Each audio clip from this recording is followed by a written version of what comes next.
All right, you too. So today we are back with another live. I'm gonna do you not first. Okay, so I'm gonna do two videos with our special guest today. We're gonna have a video right now about his testimony on why he chose to go foreign instead of dating domestic here in the United States. And then for my Patreon users, we will have a video on what effort is from a foreigner in detail versus domestic and why you should choose that. So right now we have 9 people in here. I'm gonna wait till we get about 20, and then we're gonna go ahead and introduce our guests. Make sure you like the video, share the video. What's going on, Jay Fleming? I am at home on this video. Um, it's kind of late, so we got 20 people here already. Okay. Uh, okay, so let's go ahead and throw them in there. What's going on, Rylan? Kyle Tucker, Redfo, Big Money, 910. I'm a legend. Thank you for coming today. Get your passport. It's that bad. All right. And he is here. How you doing? Hey, what's up, brother? How's it going, Auston? I'm doing well. Yourself? I can't lose. Thank you for asking. So I see they shut you down on TikTok. Yeah, they shut me down, man. They don't like my content, man. Apparently, they don't like responsibility and accountability. They don't like men of honor, women of virtue, marry before you carry. Bring back families, group economics, concepts like that are apparently white supremacist and patriarchal. If you try to give that as a message. Wow. It's So unfortunate. do you know which video in specific they canceled you for? Um, no, I don't. What'll happen, what I think has been happening to a lot of us content creators that, preach family and values and standards is like it's just kind of been this mass reporting. I don't know if you know the one white woman that lives in England named Pearly Things. She recently got her TikTok channel taken down. She had almost 1 million subscribers. That just happened yesterday. My account was taken down yesterday. Obviously, Andrew Tate lost his account. So, they've been taking down a lot of content creators that have a conservative voice that, speak towards family and nuclear families and things of that nature. Wow. Okay, so that put me on some that put me on a tightrope. So I have a backup channel, but I'm gonna go ahead and start working on that backup one. If you haven't subscribed to my backup channel, just type in Auston Holleman Live. Also, our guest, his channel is his name down here, basically Black Jesus. Go give him a follow on TikTok and subscribe to his YouTube. He put out some good content. I knew him before my YouTube blew up, so that's why I brought him today because clearly he has a valuable voice. If they shut him down, he was being too real for him. So, could you go ahead and give us a little backstory about you so my audience can know? Okay, yeah. I'm 41 years old. I was married for a decade. I had a stay-at-home wife for that period of time, and I had 3 children with her. And she was not somebody I could figure out how to get along with. In the interest of not saying anything negative about her, I'll say that. So I decided to file. I exited stage left. And, since then, I've just kind of been in the open dating market, which is fun. If you're a guy and you got your stuff together and you stay in reasonably decent shape, it's a great time. But if you are looking for something meaningful, then that's where you kind of run into problems. I've been in corporate America for about 17 years at this point. I own my own business. I have, almost 50 employees.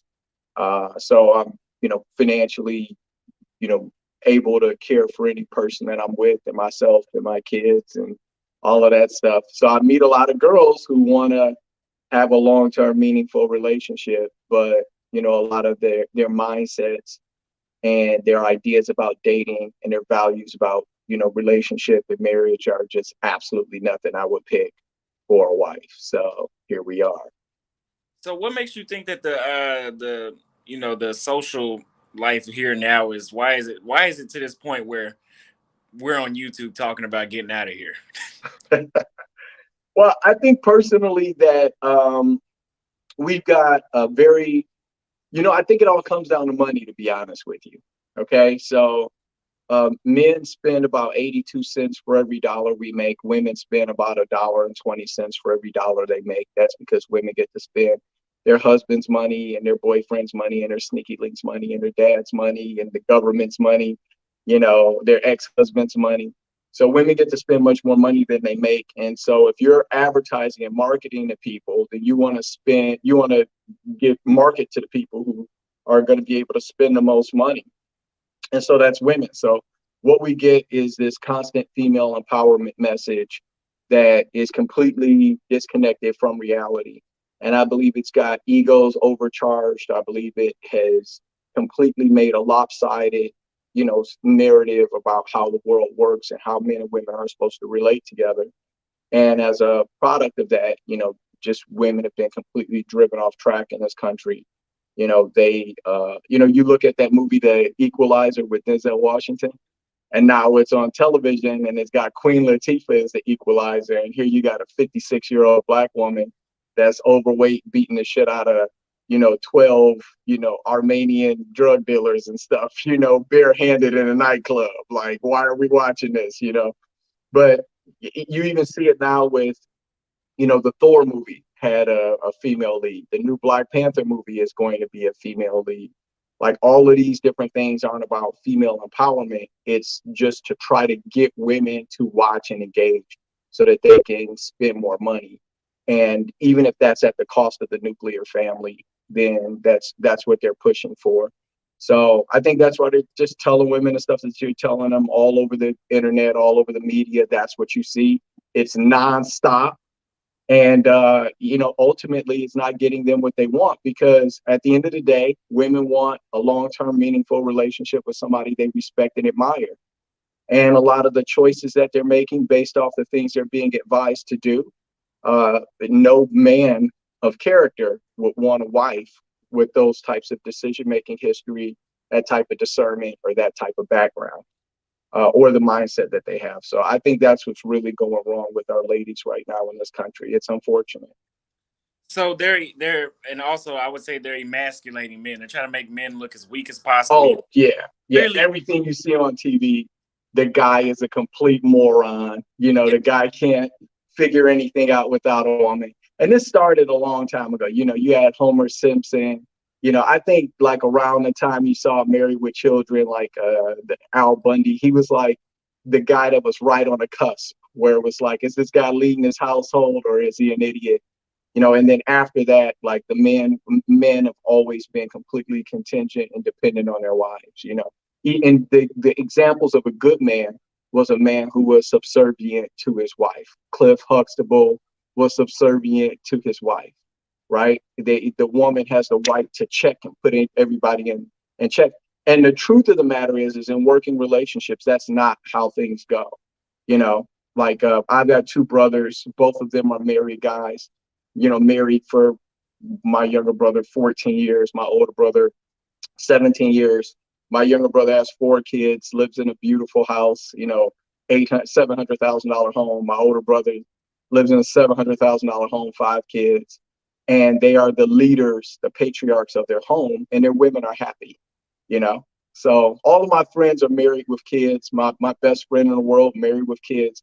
He's the patriarch of his household, So they kind of put this reverse image out there that have women think this bizarro world is going to happen when you get married. Like, you're going to marry a dominant man of character who's competitive and successful in life, and then he's going to come home and kiss your ass. And that's just not reality. Wow. So yeah. So I would definitely agree. Now I'm gonna read these 2 super chats here in a minute, but somebody left a comment that kind of caught my interest because I don't think it's true. I want to know what you think. So he says American women make too much money. That's why they have lost respect for men. Now, I did see a statistic where 80% of American women make less than 75 grand. I don't think 75 grand is enough money for a woman to pretty much be like, fuck them, like, I don't need them. That's not even near wealthy at all, especially not in your area. But in Dallas, you're not wealthy with 75 grand. Well, for women, it's almost like being like a woman. Women don't spend their own money. So, if you're making $4,000-5,000 a month, and somebody else is, whenever you go out to a bar, somebody's picking up your tab, Whenever you go out to a restaurant, the vast majority of the time people are picking up your tab. There are women who don't even go out on dates and they just sit there and look pretty and some guy will pay the ticket for their table. So you have women where they kind of get an income boost because even though on paper they may only make 30, 40, $50,000 a year, they're getting, somebody's making a car payment for them or sending them money for the insurance or sending them money for groceries or, or covering their tabs when they go out because we were made to take care of women and it's our natural inclination. And it looks like that's even if they don't deserve it, unfortunately. Right. So So let me stop you right there really quick. Kevin C says, "I appreciate you for the super chat." He says, "Shout out to basically Black Jesus. Your TikTok channel is great. You should start doing live streams on your YouTube channel. Good to see you, sir." Uh, thank you. Good to see you. I don't know how you say his first names, but Simonis is how you say the last name. Thank you for the super chat. He says, in other words, the liberals are finessing the females, and beta males are going along with it. LBJ was brilliant for setting this off. Absolutely, and I would agree that is where it was amplified. Absolutely. Yeah. So let me read that again. So what do you think about these men that are enabling this very dysfunctional behavior? Well, as you can see, my name is basically Black Jesus. So I use a lot of references that are, based off of biblical text. And in the Garden of Eden, you had, the Garden of Eden is an allegory to teach you how to set up your household so that it's a place of abundance and prosperity. And that's what the garden was, a place of abundance and prosperity. So it goes God, man, woman, child, right? So what was the original sin? Right? Was it eating from the tree? Some people think it was. I don't. I think the original sin, the thing that toppled everything, right?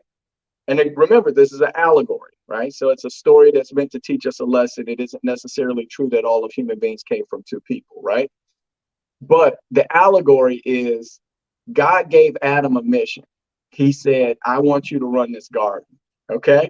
Go forward, be fruitful, and multiply, right? Which means go forward means survive, be fruitful means build the world, and multiply means have some kids. So he put Adam on his task. Now, the thing that was crazy for Eve was made as a helpmeet, but she wasn't given any instruction. In the garden, God never spoke to Eve except to kick her out, right? So you got to imagine this relationship where you got this man who's able to talk to God and a woman who has to take his word for it. And so Eve, the very first sin was Adam simping. It was Adam putting Eve's desires over the purpose he had been given by God. So when I look at these guys who are telling these women what they want to hear for likes on social media, when I look at these guys who are, touting a message that they know is inconsistent with reality so that they can get likes or maybe try to get sex or whatever it is that they're after, right? These guys, to me, that's the original sin. That's how I look at these guys. And I'll point this out to you too. These men who are simping all the time, these are your Pookie and Ray Rays. Mm-hmm. These are the guys that beat, cheat, have kids outside of wedlock by multiple women. The same guys who are simping are the same ones that you are complaining about. Obviously, men with morals and principles and standards for your behavior also have them for their own behavior and are trying to have their children inside of wedlock and create nuclear families. So your Pookie and Ray Rays are your simps. They're one and the same. They're the same guys. So that's what I think about simps. I think they're mostly secretly Pookie and Ray Rays. That's why they're telling you, go, sis, go. Don't put no clothes on. Show it all on the internet. Have no modesty, right? Because that puts you in the low-lying fruit bucket where they can get to you. And also, I think simping is the original sin. Wow. So I've heard that feminism was sent to the United States by the communists. I call feminism communism. I don't even call it feminism anymore. It's communism. Do you think that's true that feminism was sent here by the Soviet Union? I think that, so yes and no, right? In the sense that feminism it existed in other countries first. So when you look at the Soviet Union and how the Soviet Union collapsed, it was because of a argument for equality of outcome. And it was because of Marxism. And Marxism essentially was a political system where they were able to shut down, it was a political theory where they were able to shut down any meaningful dialogue by just labeling you, right? Oh, you're a this, so I don't have to listen to you. It's kind of like when somebody says, oh, toxic masculinity, misogyny, patriarchy, that's what you are, so I don't have to have a meaningful dialogue with you because you are a toxic masculine person, or you're a misogynist, so I don't have to listen to you. So I'm going to shut down your page or report you or silence you, or I'm going to talk over you, whatever the case may be. So what our women are doing right now in this country is not new, right? It's been done before, and it typically precedes the fall of an empire, right? You need the average man who is incredibly useful to have the incentive of a family. Otherwise, there's no reason for him to get up at 5 o'clock in the morning and come and pick your trash up. There's no reason for him to climb to the top of a skyscraper and make sure that skyscraper gets put together, risking his life. It's no reason for him to hang power lines, over thousands of miles or hundreds of miles. It's no reason for him to do the life-threatening jobs that sustain and build the world if he doesn't have a family to justify it. And so I think we're playing with some pretty dangerous pillars that are struts that hold up and underpin all of our society by removing the incentive of family from men who actually build the world. Statistically, we do all the dangerous jobs. We maintain, fix the impossible infrastructure that is the life support of this community. It's why we have lights and clean drinking water. It's why you can poop in the toilet and it goes bye-bye, and you don't have to deal with any of those things in this country. We kind of take all of that for granted and how it's all mechanized. And when you remove that from men, then you're removing the motivation that holds society together, in my opinion. Wow. Okay, so I've had some people say that America has fallen. We are the world empire. Not so much anymore with China, but we're the world empire, and they're saying that the feminism movement, the way how it's breaking up the families and causing all this stress that we got going on right now, is about to make us collapse like Rome did. Would you agree with that? Yes. Yeah, absolutely. Feminism has changed tremendously. When it first came out, it was about equal opportunity. And, I have a daughter, right? But I don't want anybody to tell my daughter she can't be an engineer or can't be president of the United States of America just because she's a woman, right? So I'm all for equality of opportunity. But what you have now are these other concepts that have come in. And what we're fighting against now are feminist concepts that make nuclear families patriarchal. And so these women, they call themselves progressives. And progressives are folks who believe it's a political theory that states that you can use the government to dismantle institutional inequity. So institutional inequity would be like racism or sexism. And in this instance, they have attached nuclear family to patriarchy and sexism, and they're trying to use these concepts to attack those two institutions. So I think that feminism is destroying the nuclear family in America. That's obvious. America has the least married group of women in the history of the world, right? Right now, white women are marrying at about a 54% rate, and Black women are marrying at about a 24% rate. And a lot of people estimate that when the baby boomers are taken out of those numbers, Black folks would be down around 12 to 14%, and white women will be down around 25 to 30%. And the problem with that is they're still having babies. All these women have a biological directive to have children. So they're having their children outside of wedlock. And 80% of the people that are in jail, man or woman, were raised by just their mother, right? 90% of people that become rapists were raised by just their mother. 80% of people who are in mental institutions, institutionalized for insanity, raised by just their money. 70% of people drop out of high school, raised by just their mother. and the list goes on. So it degrades society when you don't have somebody who gets both the masculine and the feminine, to come up with. You have a much higher output of people who are not able to effectively participate in society and then effectively maintain meaningful interpersonal relationship, because you need a mother and you need a father. That's the way it's been, right? And these women nowadays, they're against the concept that they need men at all. And they are transferring that to mean that their children don't need men either, unfortunately. Okay, so I have. Well, first of all, we got to have you on the debate panels Tuesdays and Thursdays. If I brought you on that disagree, their arguments are very weak. But if I brought you on, yeah, your followers, you would have about 1,000 subscribers in one night. Yeah, well, I would love that. I would love if you had me on for a debate. I saw your channel before it blew up, right? And you and I started messaging each other before you even took off, because I was like, oh man, this guy, he can see the whole damn thing. He's got a bird's eye view on this problem right now, and he's talking to the truth of the matter. And then you just have taken off. So I've been really happy to see, you as a young brother just be able to get out there and kill the game. And, your message resonates with a lot. In fact, the most popular video I posted, it got, almost 600,000 views before they took it down, was a video with me telling, women, hey, guys are leaving the country. Like, and so many men, there were 7,000 comments or 8,000 comments.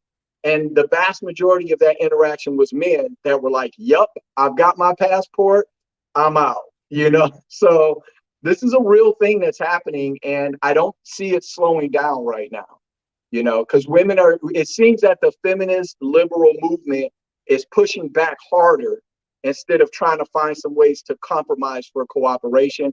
They're just pushing back harder. And I think that they don't really understand what the reality of most men are like. Like 50% of the men throughout human history never reproduced. 50% of men never reproduce ever. That's just human history. So I don't think women understand that our lives as men does not have to be a love story. They don't understand that there are a lot of men who would have been otherwise great husbands and great providers who are willing to walk out of this altogether. And until we do something about the divorce laws in this country, and I'm an advocate for marriage, right? But until we do something about the divorce laws, I mean, you're taking some real chances out here in these streets, no matter what type of woman you bring into this country. Okay, so you're absolutely right. So he asked Black Jesus 10 years ago, the environment still was not conducive for a man to get married. What made you take the risk? So I have a very traditional approach to dating and relationships. I have very traditional standards for myself. So I had a woman I was with, and her and I were in a girlfriend-boyfriend relationship, and she got pregnant. And when she got pregnant, and she wanted to keep the child, and that became apparent, then I had a choice to make. I could allow her to have the child and raise it and it not be underneath my authority. Or I could marry her and bring her and the child underneath my authority and then be able to guarantee some stability. So, I married her, and I started working 80 hours a week, and, just did whatever I had to do to make sure I was providing for my family. So I'm an advocate for marriage, because even though marriage is not something that you have to do, I do believe it's a natural choice. And I believe as a species, we need to keep having children. And today, the greatest institution for the rearing of children is marriage. So I believe that men who say that they aren't going to get married and don't want to be married are thereby saying that they don't want to reproduce, because you increase the probability of all the worst outcomes for your children if you do reproduce outside the bonds of marriage. So what is better for us to do as men is to avoid women who don't have traditional expectations about dating, relationships, and marriage. And that, unfortunately, precludes a very large swathe of women here in America for mating and dating. You know, you just can't deal with them because the mindset is, you know, it's all about their own personal satisfaction. They're dating hedonists. You know, they don't have any concept of duty or honor or loyalty or any of that. It's all missing from their dating matrix. So you just can't, you have to be so careful or not deal with them at all. Absolutely, and that's hard to do without having a passport. So, Jay Hunter Lee says, "My lady and I are polygamous in a polygamous relationship, seeking another woman to complete our triad. Now she sees dating from a man's lens and is admitting that our black women are messed up. Now she's talking about us going overseas." Ray of Sunshine, thank you for the super chat as well. What do you have to say to that? Yeah, I get it. Yeah, a lot of women, you know, when they enter, a lesbian or homosexual relationships with other women, they are experiencing the exact same thing that men experience: the entitlement, you know, the lack of accountability, the lack of an understanding of personal responsibility, a complete lack of self-awareness, how somebody else experiences you, you know, an utter lack of coping skills, communication skills, realistic boundaries being missing, realistic expectations. And so a lot of women that deal with other women in this capacity, they become a little bit more sensitive to what men are talking about. In fact, a lot of people don't know this, but the highest instances of domestic violence happen in relationships between two women. If you put a man and a woman together, they are not as likely to beat each other up as two women. So, you know, women are tough to deal with. They're a little bit easier for us to deal with because they're sitting on something we've been conditioned to desire for the last 100 million years. But if you don't have a lime to put in a coconut and mix all up, I don't know what the point is, you know? You know, I don't, man. I think you should just dodge the bullet. And like I've had relationship before. You know, when I first got divorced, you know, I was a high earner and I started doing the model thing, you know, flying girls out, you know, and all of that stuff. And I ended up meeting a girl who was a model, was young, and her and I ended up in a relationship for like 2.5 years. And she liked girls, so we dated other women. She would get girlfriends, and you know that was a thing that we did. And you know, for me, it was all peace because they both looked at me as a authority figure. So she granted me the same type of power that she would have granted, you know, like a father. And so no meant no. And her default position was, yes, I'm going to help you, or yes, I'll do what you asked me to do. And then because the girlfriend was her girlfriend and she just shared it with me, then I didn't have to, you know, whenever I dealt with her, she just fell in suit with my lady. But I don't think that's a long-term realistic way to try to have a family, you know, in this country.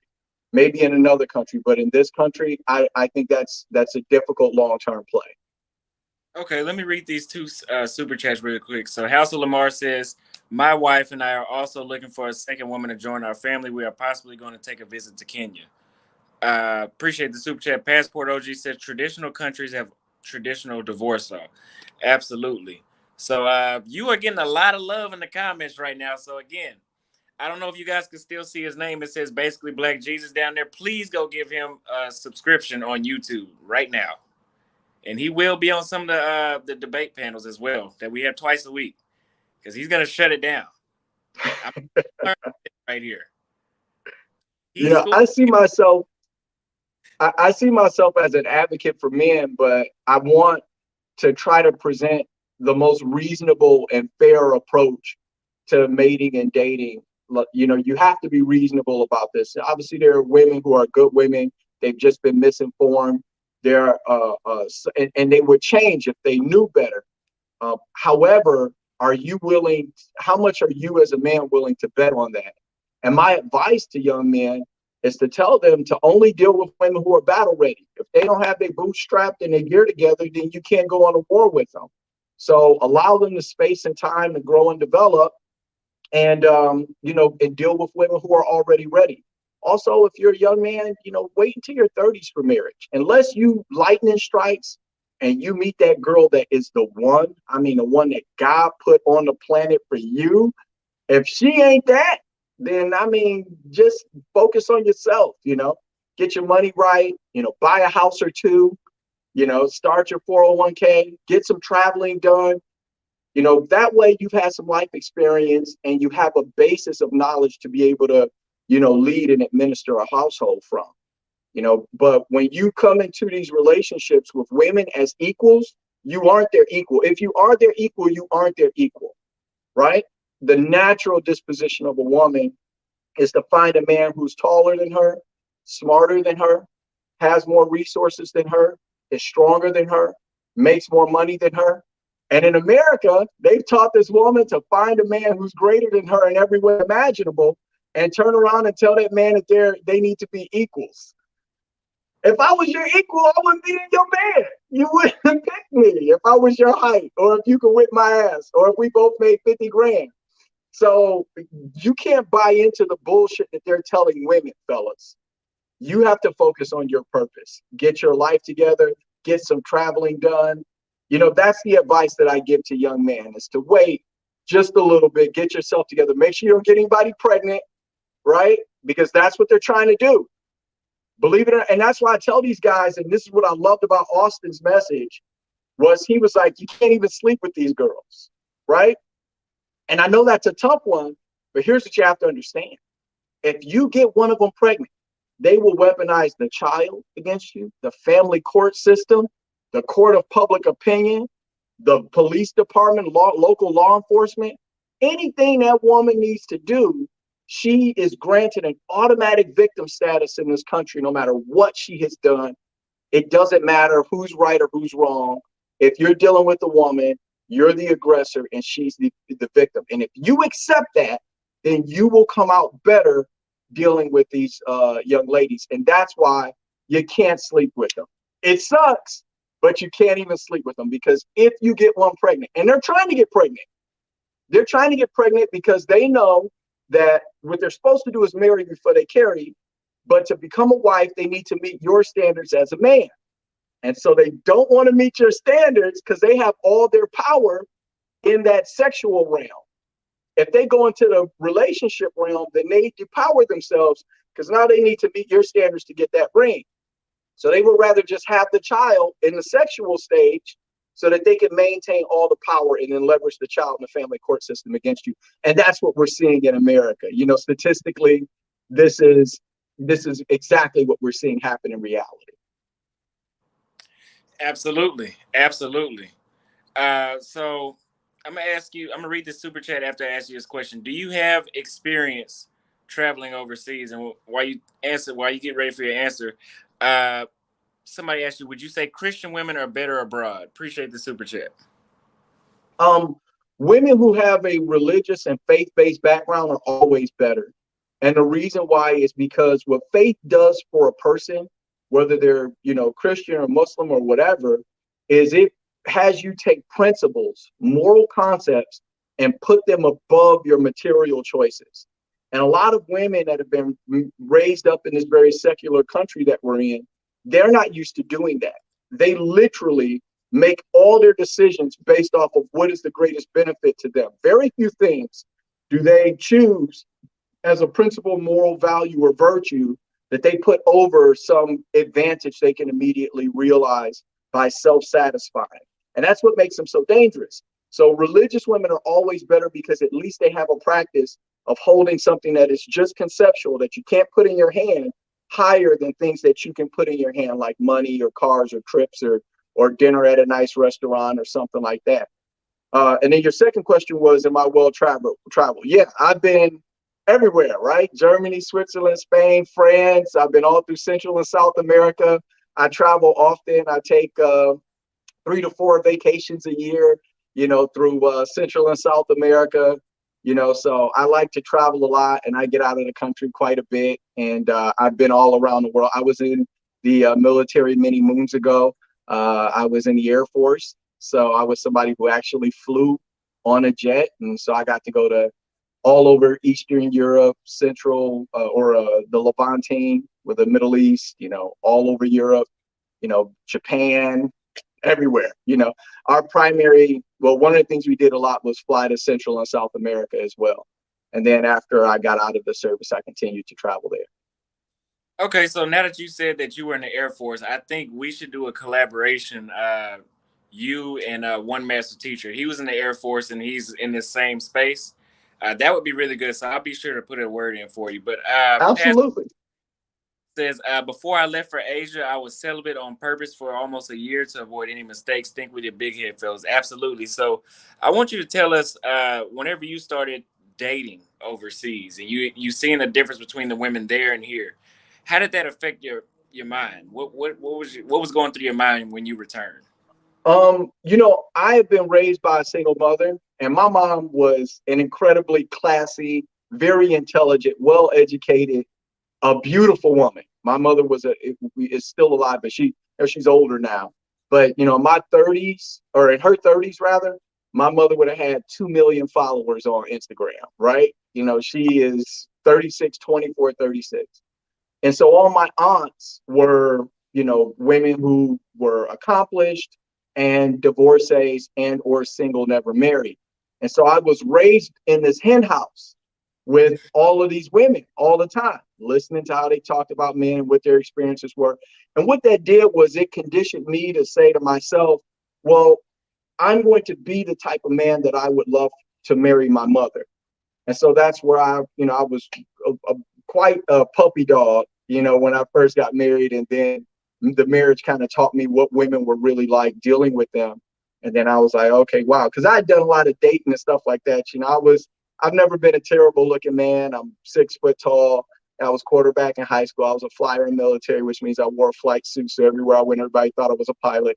So I've never had any problem gaining access to women or having access to sex.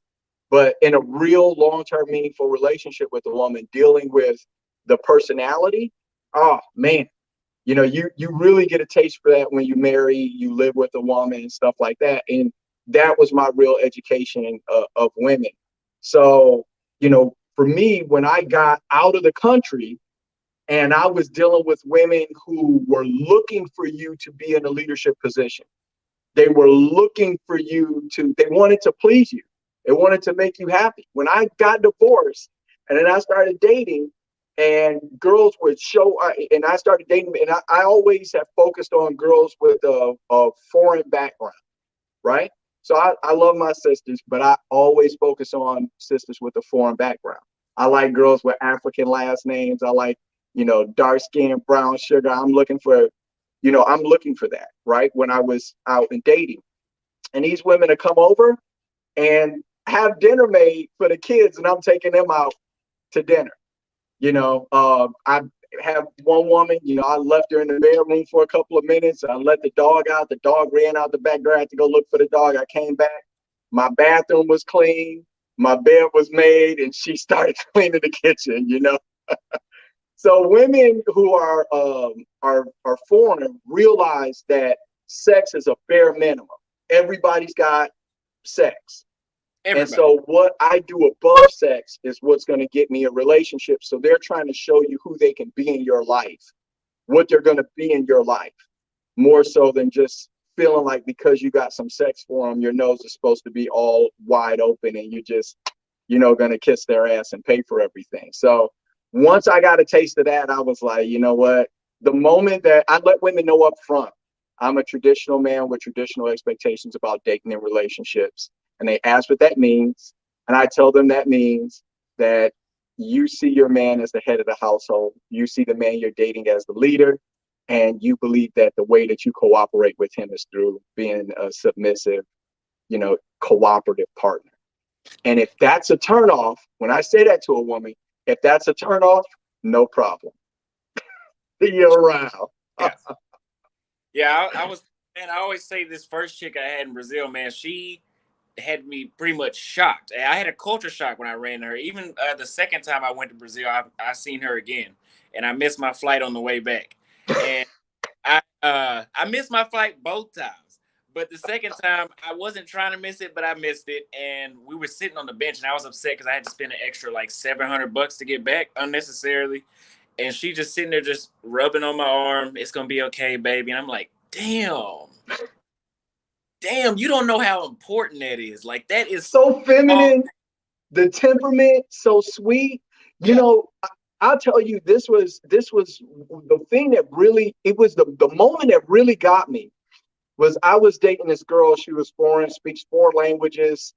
I mean, just absolutely stunning. I'll send you a picture of her privately if you like. It'll blow your mind. I mean, this girl was a hard 9, 10, right? Yeah. And anytime that, her and I, we never got into it. Never, never. But there's one time we were supposed to connect and the wires got crossed, and I ended up going to her house, and we weren't in touch with one another. And, she came in and she was really upset because, she had went somewhere to meet me based off of some plans we had made prior that I thought we had canceled. Anyways, she came in the house and we had a quick conversation about it. And she left and went to the back room, and she stayed back there. So I come back to check on her, and she was sitting on the bed crying. And I walked back and I sat next to her, and I was like, "Why are you crying?" And she's like, "Because," and she told me why she was crying. She wasn't whining, she wasn't wailing. It was just her feelings were hurt.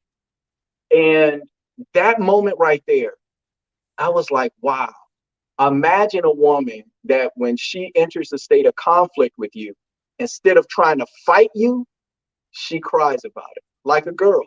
And I was like, I'm sorry. Let me make this right. What can I do to fix this? I'm very sorry, babe. How can we get this together? So that was such a breath of fresh air, that femininity. And I was like, yeah, I'm not dealing with any bullshit anymore.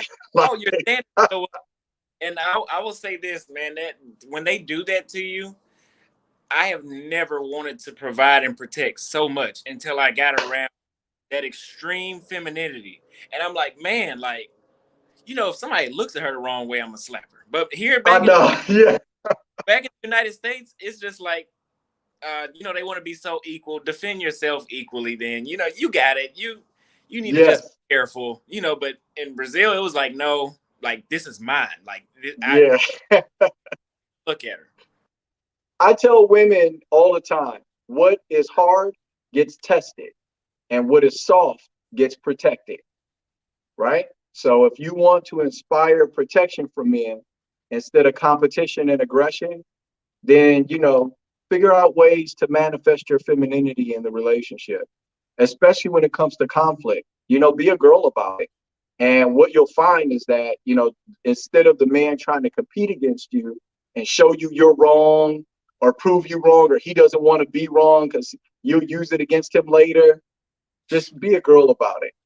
And most men that have a masculine frame that are decent dudes will step up and try to make it right, you know? Correct. So I'm gonna ask you a question that I hate. Do you think they're just doing that for a green card? Women who want to, no, nope, nope. My experience of foreign women is that they love American men. And the reason they love American men is because a lot of these women have been raised in countries where the men are physical, right? So I was dealing with one girl, and she was, from a Eastern European country that was, Muslim, and the men hit those women. They hit them.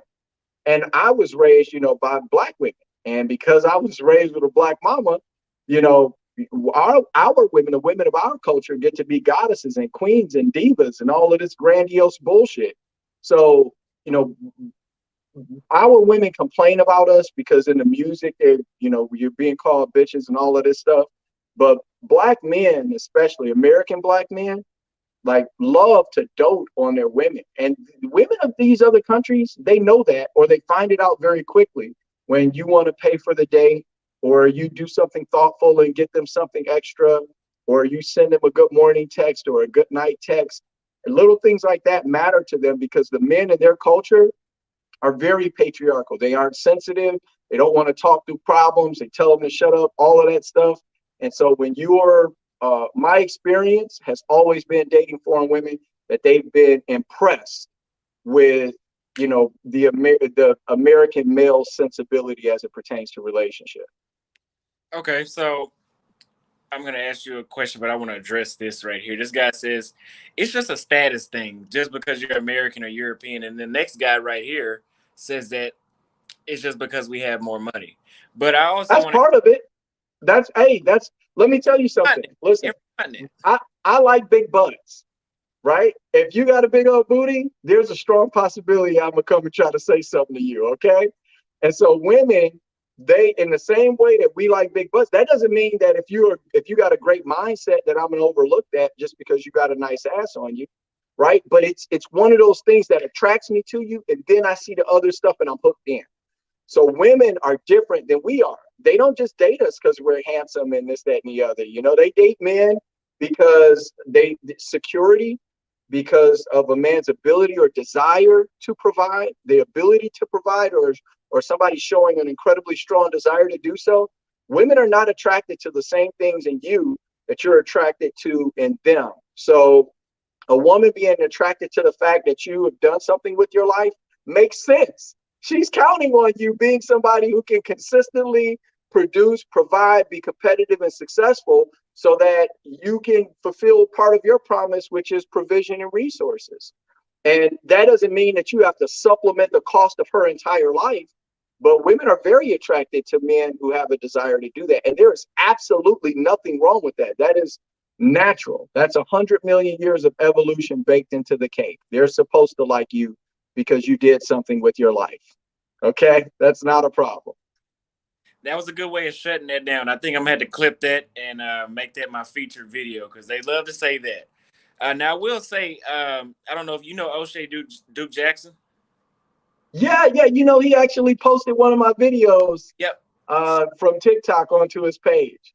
So he just sent me a Cash App and he said, thanks for shouting you out. So you may be seeing him shout clips of this video out. So we're going to make sure that we tag your YouTube because this video will do a lot for you. A lot of people in the comments I'm looking at right now are really loving it. The amount, absolutely. This is the most I've ever seen the word facts in my entire life. So yeah, I'm looking to work with other content creators. I think right now what's happening in the world is incredibly healthy. You know, I think men having a voice to talk about the other side is so important and so healthy because there are good women that don't know how to develop meaningful relationship and sustain meaningful relationship with men. A lot of them have been raised without any men around them. They've been raised by their mama and their aunties like I was. And they have absolutely no clue how to relate to a man, and they want to, you know. So I think that what's happening right now online is so important for the country, you know. And I see black men as much as white men, even though we're such a smaller percentage of the country's population, leading the charge on this, you know, and saying, hey, we need to bring back families here. And if not, we're going to make families somewhere else. But I'm not going to not have a good life just because, you know, you're feeling empowered. You know, you look at this empowerment thing, like this women feeling empowered by having a high body count, right? You look at that and you say to yourself, you know, well, a guy that's running through a whole bunch of chicks, you don't see him as empowered. You call him a fuck boy. So the guy's a fuck boy and the woman's empowered if she doesn't care about body count. How does that make sense? So if your argument is for equality, which is supposed to be the feminist premise, right? Then where's the equality in that? It's all of these double standards that they keep applying. And men as a group, we all know it's bullshit, right? You know, you look at the body count argument, think about this. Men are willing to forego otherwise attractive women because they have high body counts. We don't marry those women, but women are not allowed or are not foregoing men who have high body counts. So who does it fall to enforce the standard of body count on men? Women. You're the ones rewarding us with sex. So how can you get mad at men for running through whatever they want to run through if you don't make it count for anything? You don't. You want the men to hold men accountable for how much sex they're getting while you continue to have sex with them. But men hold themselves accountable. And they say, hey, if you got too many bodies on you, you're in the sex only box or you're in the avoid box. You're in an endless friend zone box or endless sex partner box. But a title, A ring? Me introducing my friends and family, knowing that a whole bunch of people done beat your guts in? Absolutely not. You know? Okay, so absolutely. Let me read these two super chats for you really quick. So Kevin C says all women appreciate men with money, provision, protection, and leadership, but men must get a beneficial and a reciprocal return from their women. Absolutely. Peace. Absolutely. Golden Child 325 says, can he explain why American black women will date total bums and homosexuals over legit dudes? Good question. I don't even. I hope he. Yeah, I know. I'll let you finish reading the super chats, but I definitely want to respond to that. I have a very good answer for that. Although other women like men who provide. Go ahead. So the reason that you're seeing this happen is twofold. Okay, again, women control who gets sex. That's why they're allowed to sell it. That's why prostitution exists. Okay, because women are the gatekeepers for sex. Men, though, are the gatekeepers for marriage. So when you deal with a man, his threshold to get in his bed is like an inch off the ground. But to get a title in his life, now we're talking about standards, boundaries, accountability, responsibility, mindset, virtues like modesty and chastity. What is your temperament like? Do you have any domestic skills? Right? The bar is so much higher. The way I explain it to people is if I were to sit you in front of a computer monitor and you could click smash or pass, and it happened in a bubble, right? No disease, no kids, and nobody found out. And you showed a man 100 women, he would smash 99 of them, 90 of them, right? But if you were to say, hey, now it's for a girlfriend, now maybe he would pick 10 or 12 of those girls. And if you said, hey, now it's for a wife, now you got to show him 400 girls for him to pick a wife, because that's how different the standards are. Now, for women, their standards are very different. There's a lot of overlap in who a woman will have sex with and who she would date and who she would marry. Those groups are all much closer to one another than they are for men. So because men are the ones who propose, so we get to pick the wives, right? If you want a child, right? If you want a child, then you have to meet a man's standards. If he's a man of character, then he wants to marry you before he has children with you so that he can have authority in how those children are raised, right? Correct. But so if you want a man of character, then you're going to have to meet his standards. So what happens if you're a woman and you want a child, and you want it by a man who has resources, but you're not willing to meet any of his standards? Well, you go ahead, you have sex with him, and you try to have the children outside of wedlock. Now, inside of the Black community specifically, you have what are called womanists. And a womanist is a Black feminist, okay? And womanists believe in collectivism. And collectivism is the concept that you can just have children, right, with your friends, with gay friends, and as long as that child has somebody in their life to love and support them, and the community supports the person that is raising them, then that child is going to grow up just fine. That's the concept they're pushing. And because of that, it acts as an adversary to nuclear families. So a lot of our women have bought into this concept of collectivism and womanism, and that is anti-nuclear family. If you talk to these women in depth, they will tell you that they see nuclear family and marriage as a white supremacist patriarchal power structure, which is crazy. So a man finding a woman, marrying her, and having a child, if a Black man does it, it's because he is doing a white supremacist form of oppression to the woman and the patriarchal control over the household. So these are the concepts these women are being fed in college. And when you talk to, the liberal, crystals and horoscope girls and all of that shit, if you break down what they're saying, this is what they're telling you. They want a husband, but they want an equal, but they won't deal with the man who's their equal. And then if it doesn't work out, they believe they should be able to leave and then leverage the child in the marriage to extract resources from the man. And that's why I just tell guys, you got to avoid these women altogether. If the woman wasn't raised with a father in a home, with a traditional mindset, then you can't even take a chance on her. If she's a boss babe, single, independent, I don't need a man, queen, diva, Nefertiti of the sea moss or the green grass or the bullshit with the crystals and the horoscopes and her ascending sign is in Venus and all of that bullshit. When you hear this stuff out of women, you gotta break left, man. You gotta break left. You can't deal with them. You know, no matter how attractive they are, no matter how funny they are, no matter what, it doesn't matter because their values as it pertains to marriage are shit. I would agree. That entire spiritual stage and her growing up without a father and no tradition, absolutely. So, you know, I'm younger, and 20% of my audience is under 24 years old. What I mean, I know I tell men to get their passports, but for 18, 19, 20-year-olds, they're not going to be able to do that. My story is not going to be the average 21, 22, 23-year-old story. Yeah. What hope do these men have when they graduate? Like, what do they do? What would you recommend they do? So first off, the hope they have are old school dudes like me, right? Guys who are in their, 30s, 40s, and 50s right now. We were the last people who were raised by people who were in nuclear families. So if we don't write this shit before we get too old to talk about it, then you won't even know what it looks like that you're trying to fix things back to. Because most of you have been raised in a world where you're too far removed from, traditional outcomes and traditional relationships and expectations of one another.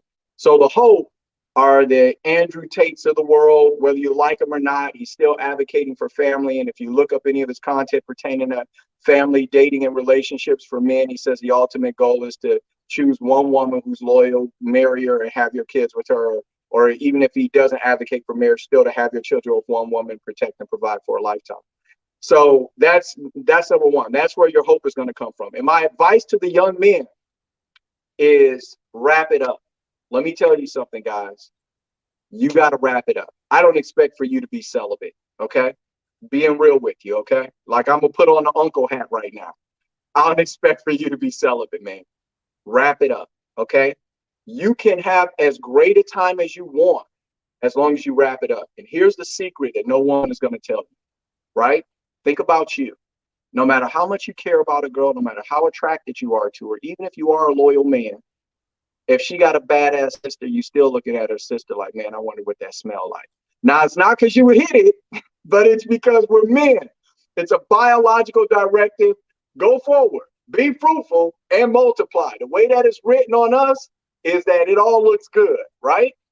That doesn't mean you can't practice dick discipline and some discernment, but that's how we think. Now, no matter how your girl pressed you, you would never admit to her in a million years, like, yes, I would love to smash your sister. Absolutely, right? You would never admit that to her. So, fellas, here's the game. No matter what, a woman is not going to admit to you that she wants to have a baby. She's never going to admit that she wants to have your child. If that changes at some point while you guys are having fun sex, she is never going to tell you that any more than you would tell her your mama got a fat ass too, low key, right? You wouldn't say that to her. You would lie about it. She'd be like, I know you're attracted to my mama. You'd be like, no, I don't even look at your mama like that. Ugh, your mama. You know what I'm saying? But as a guy, you're really thinking to yourself like, yeah, I see where you got all that ass from. Your mama's looking nice, So a woman is never going to be honest with you about this. I don't give a damn if she is working on a medical degree. I don't care what she says to you. You have to treat every single woman like she wants to have your baby. So wrap it up. Wrap it up. That's my advice to you. Focus on yourself, build yourself, become something, develop a code so you've got some character and some morals so that you deserve to lead a household and you deserve a good woman. I'm sorry. Sorry about that. And so that you deserve a good woman and build your value, and then you will be able to pick from the women who like you. That's the play. Build your value. If you don't like the women that you can get, if you don't like the ones who are attracted to you, okay, then build your value. That's how you get access to better women. It's not game. It's not learning what to say. It's not a way to dress. It's not some weird hat and shit to get their attention. It's none of that. Build yourself. Get your mind right. Take care of your body. Get your diet right. Get your money together. Okay? If you do that, and you don't have to be a millionaire. Young men, you don't need to be a millionaire. Okay? You just need to be able to cover the expense of your own life and save for your future. If you can do those two things, you are good. And to do that, you can do that with $40,000, $50,000 a year. So aspire, strive to be more, strive to do more, but build from where you are and ignore these women. If you ignore them, then they'll line up behind you. But if you chase them, you're gonna run them off. All right, that's my advice to young men. Don't pay attention to these women. Focus on yourself. Okay, that's very good advice. Before I read these super chats, people have been asking if he has a YouTube. Again, I'm gonna keep announcing this. His YouTube is basically Black Jesus. It'll be there once the super chat drops down. Somebody will post it in the chat as well. Please make sure you go subscribe. Golden Child says essentially these women want cleaned up men. I believe that. Thank you for the super chat. Now, Simona says LBJ hired black women as a federal agent against the black men to execute a mission. The mission was a success. The offsprings of this mission are the current beta males we have today. There's no reversing. The Hail Mary is a successful purge. Strap up and get to work. Thank you for that super chat. Absolutely, sir. That's absolutely right. I was just bringing this up. We need a one master teacher collab with you. I just brought that up. Appreciate that super chat. I will be referring him to one master teacher after this live. So let's see. Okay, and that's it. So what is your thoughts on, hold on, we got one more. Stop believing in love and romance. Use logic. Yes. And love it. Love. Go ahead. Yes, they did delete his TikTok. They were asking. Yeah, they got rid of my TikTok. Yeah, they got rid of it. And like I said, my message is just marry before you carry, accountability, responsibility, man of character, right? And woman of virtue. That's my message. And group economics and family and community. I even advocate for marriage. And they still got rid of me, you know? So what are you going to do? They don't like anybody who wants to impose any standards on female behavior. No, anybody who wants to say, hey, you know, this isn't going to work out for you if you do it like this, because if you care about marriage or meaningful relationship, men don't want that. If you do that, then it's a death sentence, apparently. Donovan says, facts, men don't lower your standards, raise your value. Absolutely. So, boom. Perfectly said. I like that. What is your thoughts? I was going to ask, what is your thoughts? So we said, we know go overseas to find more traditional women. Do you advise those men to bring them back here or move there? And if they do bring them back here, tell us about that risk. Yeah, it's a trick bag if you bring them back here, you know, because the society here, there's a culture. So I own a business, and in my business, we have a culture, right? Primary concepts that are pillars that we use, that are sayings that we have about how we do business, that point towards our value and how we prioritize the customer, you know, what our value proposition is to the marketplace pertaining to our service, you know, all of these different things. It's a culture. And the culture, you say over and over and over again, and all the material that's produced inside of the company, you know, is about spreading that culture, right? So that I can try to create behaviors within my employees that keep them working together, that keep that synergy going, you know, that keep the attitude correct, that the way they treat their clients. So America is set up that way. It's set up that way as it pertains to women, and the training, the indoctrination, the primary concepts and the dominant narratives that are in our culture are not conducive to long-term meaningful relationship at all. So when you bring a woman back here, you run the risk of that indoctrination taking hold, thereby, you know, destroying whatever relationship that you thought you may have had with her. So I'm not going to say don't bring them back here, because I do see traditional women that are here. In fact, I'm dating a woman that has a traditional mindset. She's been in this country for 17 years, you know, so they do exist. Okay. but you were playing Russian roulette with your relationship, because the house always wins, baby. And the house is saying you single, you independent, you don't need a man. That's the dominant narrative for women in this country. So one master teacher that I brought up earlier, I was watching his live stream today, and I heard him bring up about men being concerned about bringing women back. This person just brought this up that one master teacher claims that they won't lose any femininity. They'll be exactly the same, and and get a prenup. But I've heard that prenups can be overthrown if it's a feminist leaning judge that is on the case. What do you have to say about that?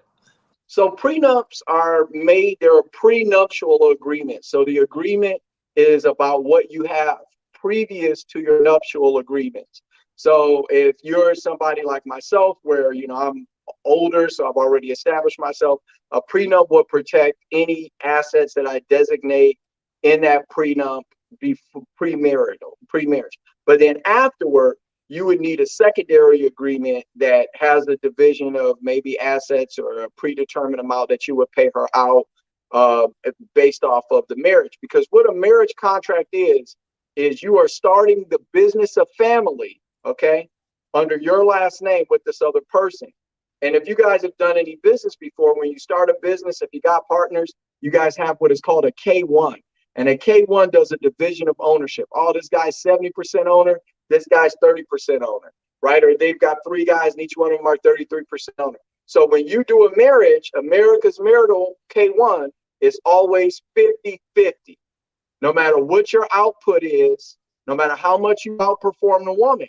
So if you outperformed her, then they're not going to divide that in half. They're going to say, okay, she made $50,000, you made $800,000. So y'all can split $850,000. Okay.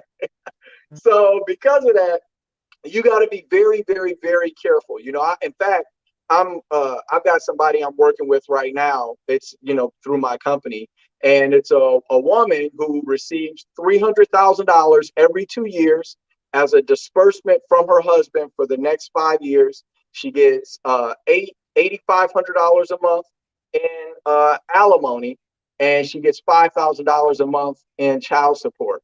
And she got the house in the divorce.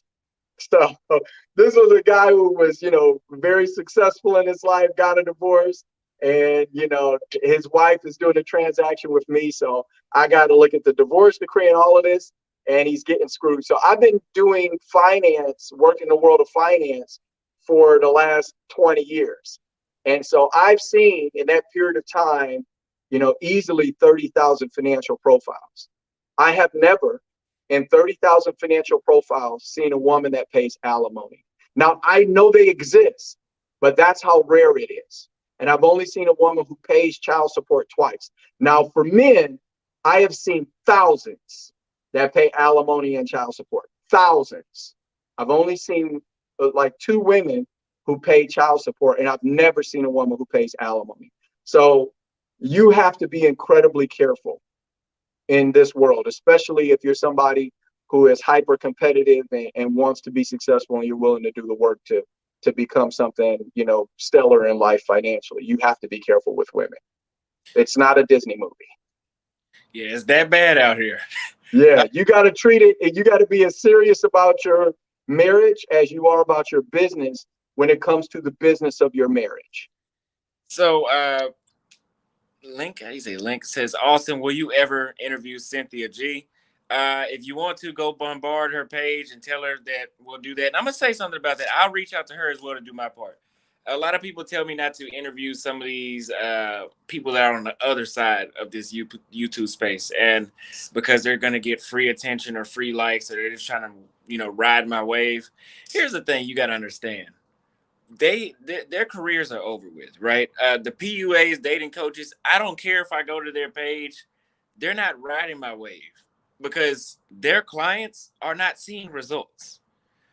My subscribers, there's no way you're going to see something because it's another country.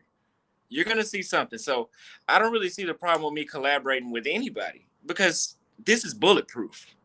This is now the numbers are on your side, Auston. Like the the statistical reality is on your side, right? And that's what I talk to people. You know, I focus a lot on data statistics and what facts can be brought to bear upon the issues that we're all discussing about men and women.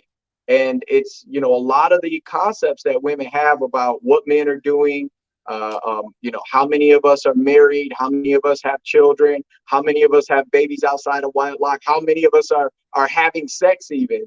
It has no basis in reality based off the data that we've collected as a group, you know. So the data is definitely on your side. If you sit down and debate any of those women, you're gonna smash them because they're talking about a fantasy. Yeah, they're talking about a fantasy. So, guys, we're gonna wrap this interview up in about 20 minutes because I have to leave y'all. He's giving out a lot of information, but I can't let him go forever because Yeah.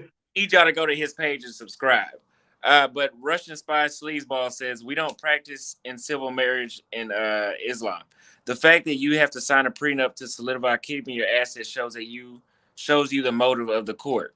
Thanks for the super chat. And, Cynthia G That is is a factual. and you won't learn anything. Now she might be a waste of time. I don't really know much about her page. I've seen a couple videos, but exposure is exposure. And hey, it's not wasting time to me because she has a lot of followers. And like I said, somebody's gonna resonate with our message. Yeah, Uh, if your goal is to get exposure, it's not a waste of your time. If your goal is to have a meaningful dialogue, and that's gonna be a waste of your time. yeah, because you're not gonna get anywhere on her page, really. But Right, yeah. These women do not care about objective reality at all. It's but unfortunate, you know. And the reason it's crazy because they all have the exact same playbook, you know, and it doesn't matter how you say it. That's what I found because I try to take the time to pick the right words and to be considerate and all of that so that it can't be made a point to not have to deal with whatever premise I lay out. And unfortunately, no matter how you say something a woman doesn't want to hear, the tone is bad. Okay, the tone is all bad. You know. um, the weight BMI stats are on your side too. Absolutely. So this person right here says, Austin, my dude Cynthia G has more experience when it comes to debating. But here's the thing: there's no debate. That again, I am super confident at going against anybody because I can easily hit them. So let's look at the marriage stats in this country. Let's look. Would you say this country is dysfunctional or is great? Which one would you? There's no. They don't have dating coaches in Romania. They don't need them. Doing this in Thailand, but they're doing it here. So there's no losing going against anybody. Anybody that's on this side does not lose going to anybody else on the other side. Uh yeah, so I'm not I think I'm just gonna start collaborating with as many people as possible because it's exposure and there's no losing. There's no losing. Arguing logic to idiots is insane. Why are we debating black women anyway? Again, like I'm saying, it's just for exposure because yeah. Well, I think they said, why are we debating with black women? I think it's important to have these conversations. I think that people learn how to deal with these ideas when they get to see some of the concepts get stress tested in a conversation. You know, it took Kevin to really bring the numbers to bear pertaining to how many men had children outside of wedlock, how many black men were married, and how many black men were responsible for the vast majority of these out of wedlock childbirths. Without us having that conversation, then these numbers, which now all men know, right? 54% of black men are single and childless, 31% of black men are married. The vast majority of the children are being made by 16 to 18% of men, 90% of the out of wedlock childbirths. All the men know these numbers now, because Kevin dared to have a debate against a very common, well-accepted trope. And that trope was that all the men, all the black men fit in this one box. We're all baby daddies, you know, ain't nobody shit. That was the box. And Kevin challenged it. So I think that conversation is healthy because other people get to see how to respond to the bullshit they're hearing on a daily basis from a lot of these women. Correct. Golden Child again with another super chat says, It's interesting that Cynthia G and Paris Millen, I've never seen it. Millen, who are both anti-black men misandrists, started out on the pro-black side on Watkins' channel. I don't know. The only person I know out of all those people is Cynthia G. But Yeah, well, Boyce Watkins is, he talks a lot about Black economics, and that's what you'll find is you'll find a lot of these women that are on this womanist tip. They're really, really pro-Black, but they hate. If you just judge them based off their language and the concepts they have about Black men, it would be a fair assumption to arrive at the idea that they hate Black men. And so, because of that, you'll find a lot of these women who talk all of this Afrocentric stuff, but it's really just self-aggrandizement. They just want the right to call themselves queens and goddesses. And that's what it really boils down to. When you get to the meat and the potatoes of, cooperation, which, women have this, a lot of women in our community have a problem with the concept of submission. But if you and I were to take on a task together, right? Let's say we're going to push a car down the street, right? Then we wouldn't just both of us be on the back pushing the car. One of us would get in the back and push the car, and the other one would be hanging out the door, moving the steering wheel around. Because whenever you have more than one person that needs to accomplish something together, they have to cooperate. And whenever two people cooperate, a hierarchy is formed. And whenever there's a hierarchy, men most of the time work to the top of that hierarchy because we have a burden of performance. Nobody wants to sleep with you as a man if you're the lowest person on the totem pole. So we have a natural biological directive to outwork women because women just have to be, and they can pass their genes on to the next generation. But men have to become something, right? So patriarchy is natural. It will always exist. Men will always find their way into leadership because we need to outwork women to be able to pass our genes into the next generation. Hierarchies will always exist in relationship, and cooperation in a relationship is leadership and submission. So when you have these women who don't believe in submission, who don't believe in cooperation, they don't believe in relationships, man. That's what they're really saying. And if you're pro-Black, but you don't believe in relationships, then you're anti-Black because you have to be able to, like, family has to be the outcome. And it's not for a lot of these women. It's really sad. correct. I'm seeing a lot of backlash behind that Cynthia G thing. Again, it's not a debate. If you've seen my interview with Melanie King, it was not a debate. The answers were blunt. I just put them out. I'm just here to spread the message. I don't debate with women. There's no debate. There's no debate. There's no. What are we gonna talk about? There's not. They don't even have a valid argument. But yeah, I'm gonna do it anyway. It'll be good. There may be, here's the thing, I care. There may be some men that are being misled by her and other people in that space that will say, let me give what this guy is saying a try, because I know what they're telling them is not working. The United States doesn't work. But if you guys have not subscribed to Basically Black Jesus, his name is down there again. Go give him a subscription. And do you have time for one more, like, shorter interview for the Patreon members? For Patreon, yeah. When will we start that? Probably like I'll end this one in like 10 minutes. Well, I'll end this one in 10 minutes after that. Okay, that sounds great. Okay, so if you guys want to hear more, because there's a lot of information he's putting out, this video is going to do very well. I think probably 3,000 or 4,000 people have showed up today, but this will be at 20K by Friday for sure. I appreciate you having me up, man. I really, really do. With them shutting down my TikTok channel, it was definitely a little bit of a blow, for me. And it did make me a little sad because I have so many guys that reach out to me and say that I'm helping them or ask for advice about some of these things. And, it really hurt my feelings that they took down the account. So I turned to YouTube, and that's why I reached out to you. And I really want to thank you for giving me some time on your platform. It was really big of you to do that. Thank you so much. I enjoyed being on here and chatting with you. It was dope from top to bottom, man. Thank you. I appreciate you coming on, man, because this is some valuable content. This will help both of us. But yeah, if you guys want to hear more from him, subscribe to the Patreon, and we will be on Patreon here in about 10 to 15 minutes. And do you have any last words you want to say to the audience? Fellas, you cannot date women with these mindsets.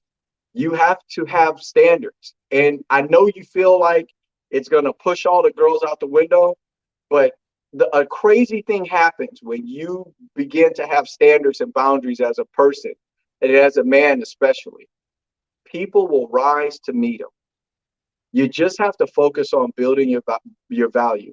Take care of your body, take care of your money, take care of your mind, right?